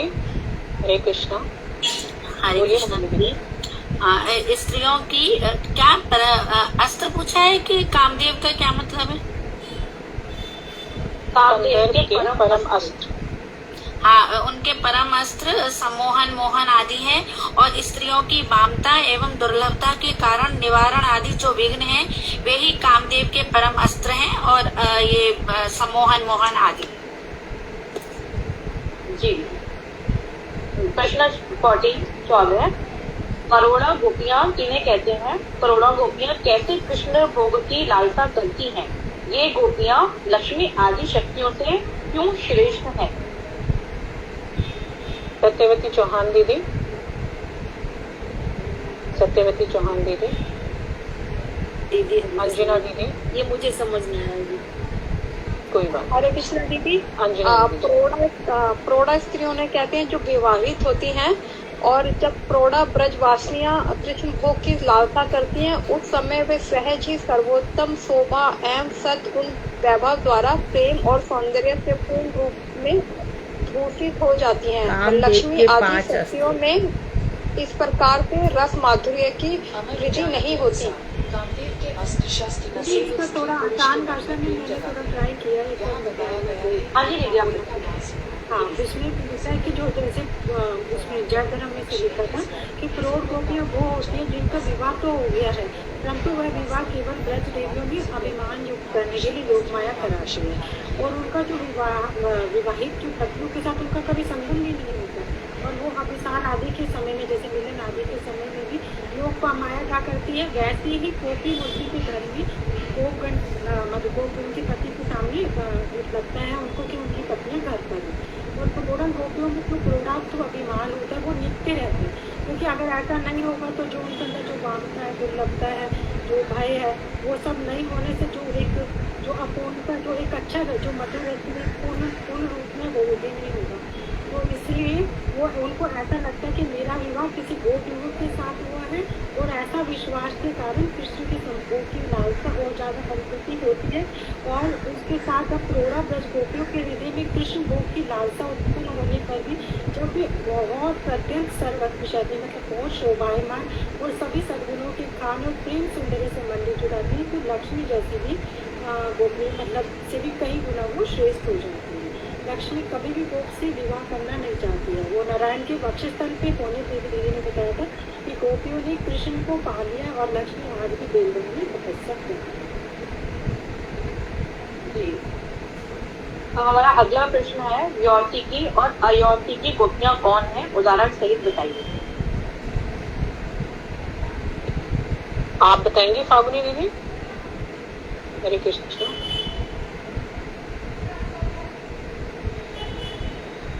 साधना दीदी? हरे कृष्णा दीदी। जो ब्रज रस के साधन में तत्पर होकर झुंड की झुंड ब्रज में जन्म लेती हैं वो यौतिकी हैं। इसके दो प्रकार हैं, मुनिचरी और उपनिषदगण। मुनिचरी वे हैं जो कि त्रेता युग में रामचंद्र जी का दर्शन कर कृतार्थी थी और उन्होंने उनको कहा था कि जब मैं गोप रूप में आऊंगा तो तुम मेरे साथ रमण करोगी, तब वो ब्रज में गोपियां बनकर आई थी।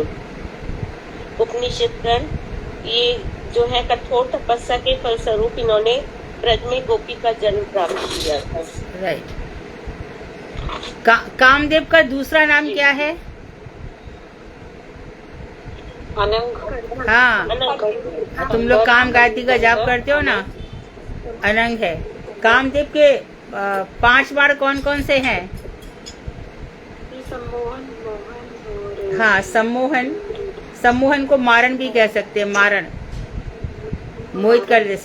दूसरा है स्तंभन, इंसान स्तंभित हो जाता है जब उनका बाण चलता है, जैसे गोपियां हो जाती थी। तीसरा है जृंभन, जमाई इत्यादि आना। और चौथा है शोषण और 5वां है उन्माद हो जाना, शोषण उन्मादन। ये 5 बारे कामदेव के। लेकिन ये अनंग रूप में ये कौन है? मनमथ। इस कामदेव को भी मथित करने वाले जो काम गायत्री है वो भगवान श्री कृष्ण यहाँ पर पुष्प बाण है ना, जिसके बाण किसके हैं? पुष्प के, फूलों के बने हुए हैं। कृष्णा दीदी 5वां कौन सा बताया आपने दीदी? उन्मादन। दीदी जो हमारे कृष्ण है कामदेव तो कृष्ण से भी प्रभावित हो जाते हैं। हमारे कृष्ण साक्षात मनमथ है ना। हाँ जी, उनसे उनके हो जाते हैं। कृष्ण के आगे कृष्ण उसका मंथन कर डालते हैं। उसने भगवान श्री कृष्ण ने रास लीला में सब सुंदर सुंदर तरुणियों के साथ खड़े होकर के कामदेव को चैलेंज दिया। तो हमदेव भगवान के आगे शिव शंकर जी ने उसको अनंत कर दिया था। तो और भगवान श्री कृष्ण जो कामदेव है साक्षात मनमथ है, अर्थात इतने हैं कि वो सारे जगत को, जो क्लिंग शब्द है ना, सारे जगत को उन्हें सम्मोहित कर रखा है। क्यों क्या ऐसा होता है कि कृष्ण नाम सुनते ही सब पागल हो जाते हैं? कृष्ण नाम सुनते ही सबका दिमाग एकदम चकरा जाता है। कृष्ण में इतना आकर्षण है क्योंकि वो साक्षात ये भगवान श्री कृष्ण वास्तव में साक्षात कामदेव है। तभी तो हम काम गायत्री में उनका नाम जपते हैं ना।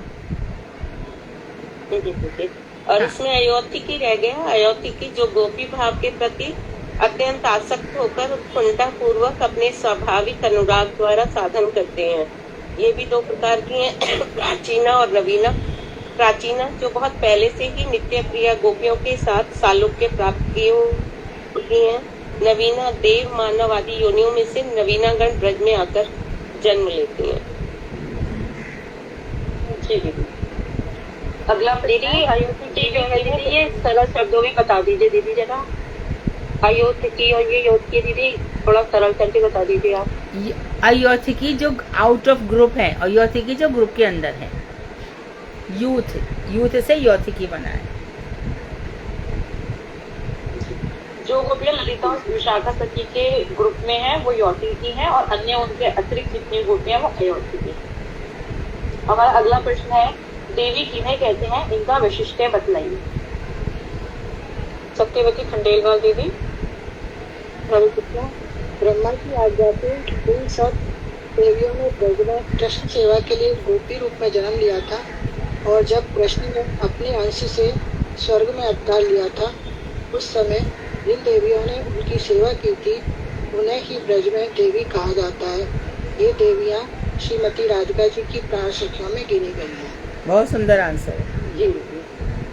परफेक्ट आंसर ऐसे होने चाहिए। हाँ पूछो। ब्रज की राम जी के समय में जो स्वर्ण मूर्तियां हैं वो भी इसमें आती हैं। अगला प्रश्न है जी दीदी, वामन अवतार। तो अगला प्रश्न है, वेद माता किसका ध्यान करके क्या बन गई? वेद माता गायत्री किसका ध्यान करके वो क्या बन गई? हरे कृष्ण भारती दीदी। हरे कृष्ण। एक मिनट हेमंती दीदी, 1 मिनट। भारती दीदी आप देंगे जवाब। हरे कृष्ण। भारती दीदी बोलिए। हेमंती दीदी। हरे कृष्ण दीदी। अच्छा 1 मिनट हेमंती दीदी, भारती दीदी बोल रही हैं। हेमंती दीदी 1 मिनट बोलिए। भारती दीदी जी। भारती दीदी बोलिए।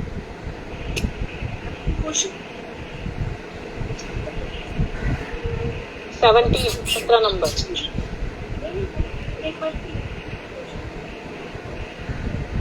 दीदी आपकी आवाज क्वेश्चन है, वेद माता गायत्री ने किसका ध्यान किया और उसके पश्चात वो क्या बन गई?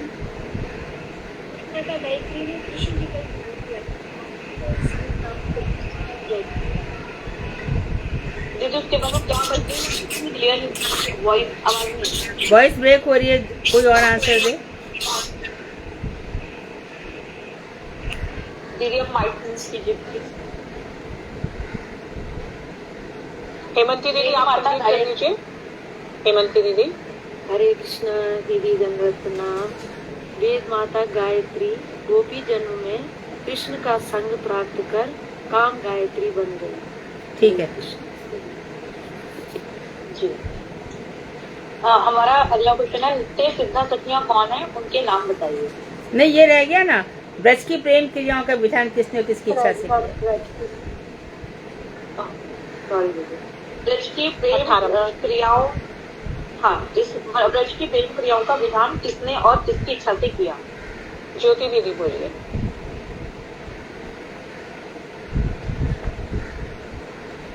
जल्दी जिसको आंसर है उसको बुलवाओ, फटाफट बुलवाओ, जिसको आता है उससे बुलवाओ। योग माया रूपा चित्र शक्ति ने ही कृष्ण की इच्छा से ही ब्रज व्यापार का विधान किया है। ठीक है जी।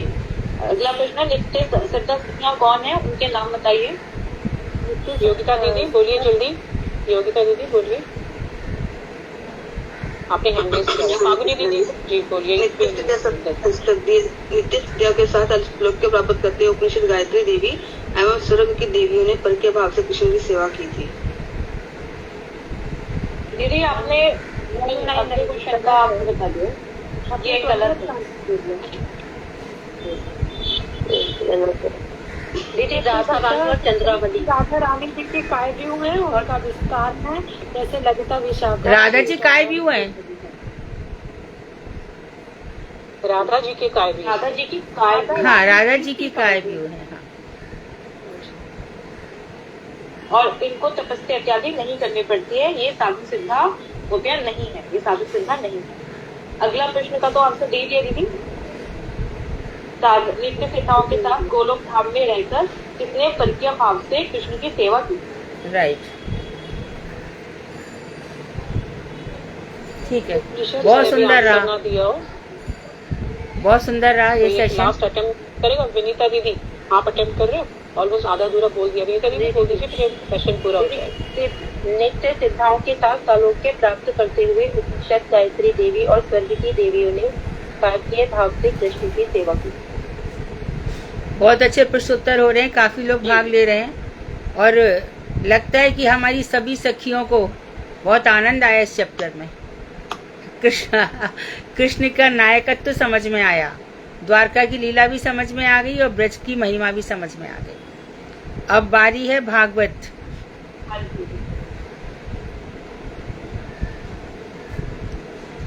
दीदी बाकी सबके एक बात बता देंगे कुछ आवाज जैसे वेद व्यास जी को हम शक्त्यावेशावतार बोलते हैं, तो क्या वो कलावतार भी कहते हैं उसको? कलावतार क्यों कहना चाहती हो?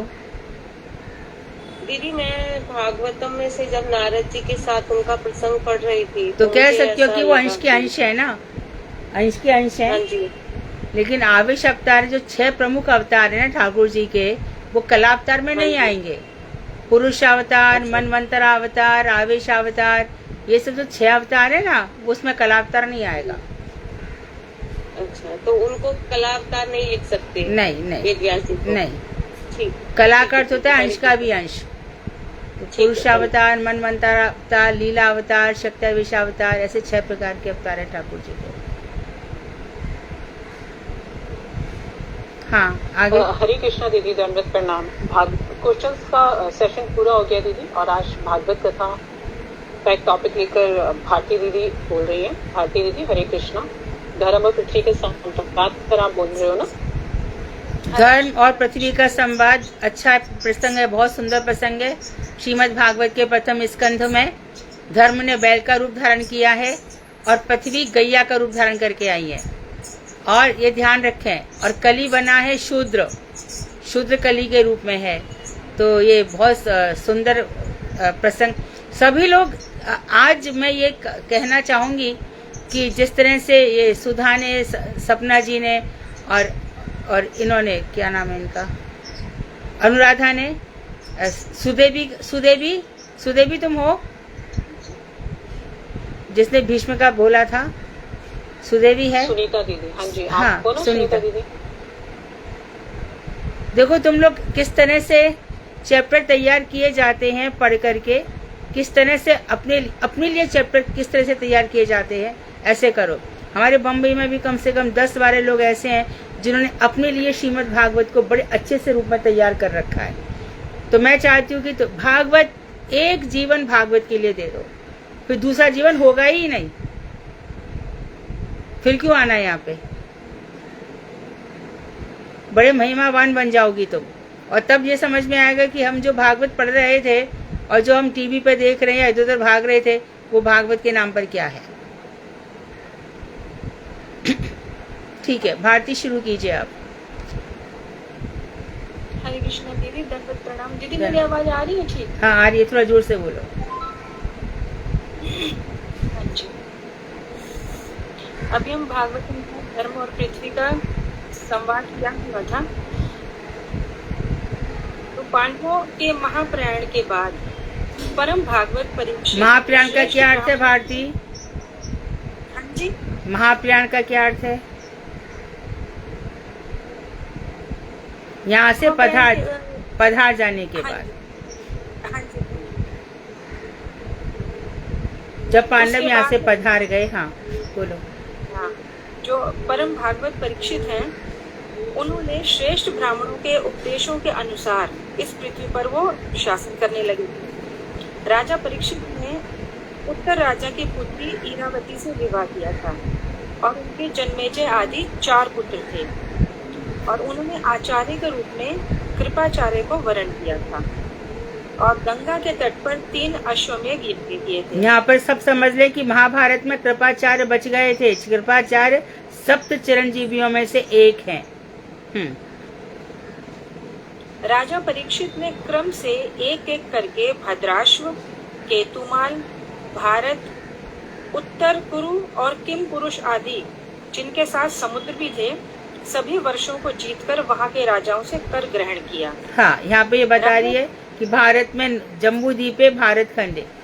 यहाँ पे 9 वर्ष है, 9 वर्ष में से 5 वर्ष के उन्होंने बताए किम पुरुष वर्ष में हनुमान जी रहते हैं, पंचम स्कंद में सब वर्णन है।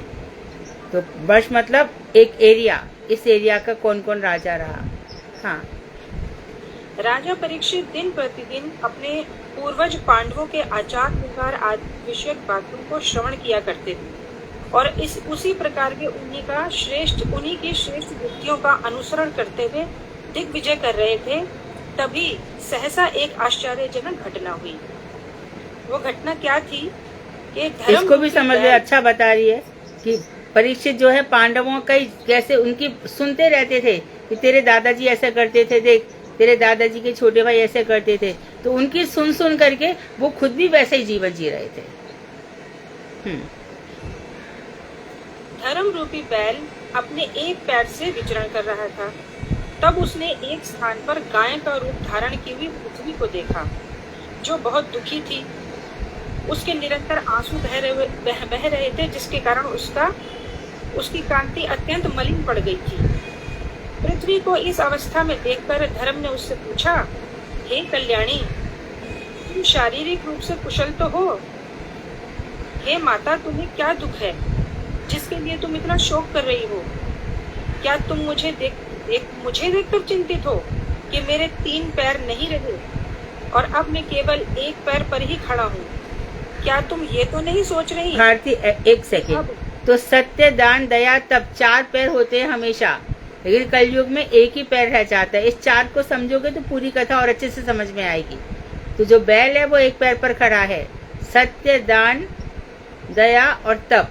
तो खाली कलयुग में थोड़ा दान रह गया, बाकी 3 पैर खत्म हो चुके हैं। क्या तुम ये तो नहीं सोच रही कि अब शूद्र राजा तुम्हारे ऊपर शासन करेंगे? कोई यज्ञ अनुष्ठान नहीं करेगा, देवताओं को यज्ञ का भाग नहीं मिलेगा, जिसके कारण इंद्र नाराज होंगे, वर्षा नहीं होगी और फिर प्रजा को अकाल और भूखमरी से पीड़ित होना पड़ेगा। हे देवी, वर्तमान काल में पति अपनी स्त्री और पिता अपनी संतानों की रक्षा नहीं कर रहे हैं। अब सरस्वती देवी सदाचार विहीन ब्राह्मणों की सेवा कर रही है। श्रेष्ठ ब्राह्मण क्षत्रियों के दास बने हुए हैं।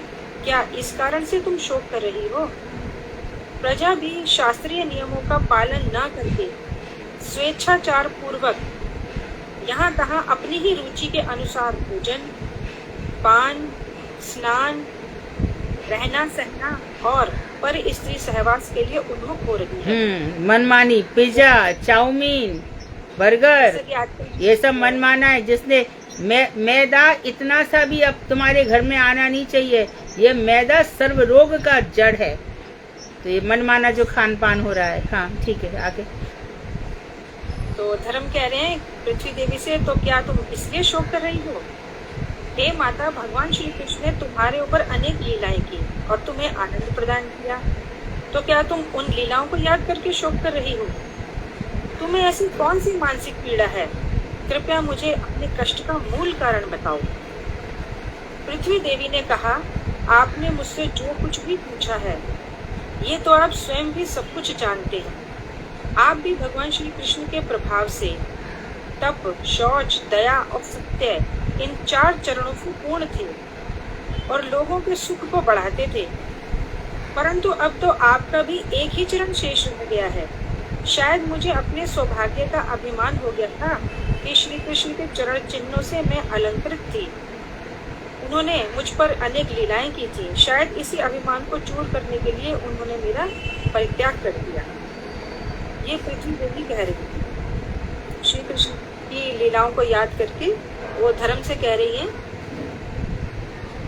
अभी पृथ्वी देवी और धर्म में वार्ता चल ही रही थी कि उस समय राजा परीक्षित सरस्वती नदी के तट पर स्थित कुरुक्षेत्र आ पहुंचे। वहां पहुंचकर उन्होंने देखा कि एक शूद्र, उसने राजवेश धारण किया हुआ है और वह अपने हाथों में डंडा लेकर बैल एवं गाय के एक जोड़े को पीट रहा है। बैल सफेद वर्ण का था और भय से वह मूत्र त्याग कर रहा था और एक पैर पर खड़ा होकर कांप रहा था। और गाय भी शूद्र द्वारा पैरों से ठोकरे मारे जाने के कारण अत्यंत पीड़ित थी, बहुत रो रही थी और उसको इतनी भूख लगी थी कि वो घास खाना चाहती थी। तो तो यह देखकर महाराजा परीक्षित ने उस शूद्र को ललकारा और धर्म और पृथ्वी को सांत्वना प्रदान की। कली का विनाश करने के लिए उन्होंने हाथ में तीक्ष्ण तलवार उठा ली। बस उन्हें देखकर तो कली समझ गया कि अब तो राजा मुझे मार ही देगा, और उसने भय के कारण वो राजा परीक्षित के चरणों में उसने अपना सिर रख दिया। अब राजा परीक्षित ने कली का वध नहीं किया, क्योंकि वो ऐसे राजा थे कि जो उनको शरणागत आ गया वो उसका वध नहीं करते थे। तो कली ने कहा कि राजा, मेरे आने का समय हो गया है, परंतु मेरे रहने के लिए कोई स्थान ही नहीं है, तो कृपया मुझे कोई स्थान दें, मैं कहाँ रहूंगा। तो इस प्रकार कली ने प्रार्थना की। कली की प्रार्थना सुनकर राजा परीक्षित ने उसे रहने के लिए 5 स्थान दिए। एक द्यूत यानी जुआ, दूसरा मद्यपान, तीसरा अवैध स्त्री संग और चौथा हिंसा। फिर इसके बाद जब उसने और प्रार्थना की तो उसके बाद उसको एक 5वां स्थान भी दिया स्वर्ण में। इस प्रकार कली के पास अब रहने के लिए असत्य, अहंकार, काम, हिंसा और शत्रुता, ये 5 स्थान हो गए। अतः अधर्म अब इन 5 स्थानों पर वास करने लगा। अतः जो लोग अपना कल्याण चाहते हैं उन्हें इन 5 स्थानों का सेवन नहीं करना चाहिए। इसके बाद परीक्षित ने बैल का रूप धारण करने वाले धर्म के तप, शौच और दया रूप तीनों टूटे हुए पैरों को पुनः जोड़ दिया और पृथ्वी देवी को भी सांत्वना दी। महाराज परीक्षित ने कली का वध नहीं किया, क्योंकि वो जानते थे कि धीर, विवेकी और भक्तों से तो कली स्वयं ही भयभीत रहता है। केवल गलत व्यक्तियों पर ही वो अपनी वीरता दिखाता है। इसलिए उनको कली से वो कहते इतना डरने की जरूरत नहीं है, क्योंकि वो भक्तों के पास तो आएगा ही नहीं और वो आराम से अपनी भक्ति कर पाएंगे। हरे कृष्ण जी। बहुत सुंदर, अच्छे सरल भाषा में बोला है। एक कारण ये भी था कि कलयुग को उन्होंने आश्रय दिया कि कलयुग केवल नाम आधारा, सुमर सुमर नर उतरई पारा। कलयुग की एक विशेषता ये है कि इसमें जो सतयुग में ध्यान होता है, त्रेता युग में यज्ञ होता है, द्वापर में अर्चन होता है, वो कलयुग में हो नहीं सकते। कलयुग का धर्म है नाम स्मरण। यहाँ पर शुद्धि नहीं है, अर्चन की व्यवस्था नहीं है, तो इसलिए महाप्रभु ने दे दिया कि सोते बैठते उठते जागते झूठे मुंह जैसे हो नाम जप कर लो। कलयुग परीक्षित ने सोचा ये कलयुग का कम से कम एक वैशिष्ट्य ये है। दूसरा वैशिष्ट्य ये है कि इस कलयुग में आप हृदय से किसी के लिए अच्छा सोचते हो, अच्छा उपकार करते हो या दान देने का सोचते हो, मन थोड़ा भी बना लेते हो तो उसका फल मिल जाता है। जबकि इस युग में हृदय में यदि किसी के लिए गलत सोचते हो या कुछ तो उसका कुफल नहीं मिलता। तो अच्छी अच्छी बातें सोचते तो उसका फल मिल जाता है। यदि आप कभी सोचा होगा लाइफ में कि हमें शुद्ध भागवत पढ़ने को मिले, तो कलयुग में ऐसा है कि तपस्या नहीं करनी पड़ेगी, भगवान इसकी व्यवस्था कर देते हैं। जबकि और युगों में थोड़ा ये मुश्किल है। कलयुग का सबसे अच्छा वैशिष्ट्य ये है, यहाँ गलत सोचकर गलत करने का फल मिलता है, सोच का फल नहीं मिलता। इसलिए परीक्षित ने कलयुग को रहने दिया। तो इस तरह से कल जिसका चांस है इसी तरह से बढ़िया बढ़िया भागवत की ये कथाएं सुनाए। आज कथा को विराम देते हैं। वांछा कल्पतरुभ्यश्च कृपा सिंधुभ्येव च पतितानां पावनेभ्यो वैष्णवेभ्यो नमः। हरे कृष्ण।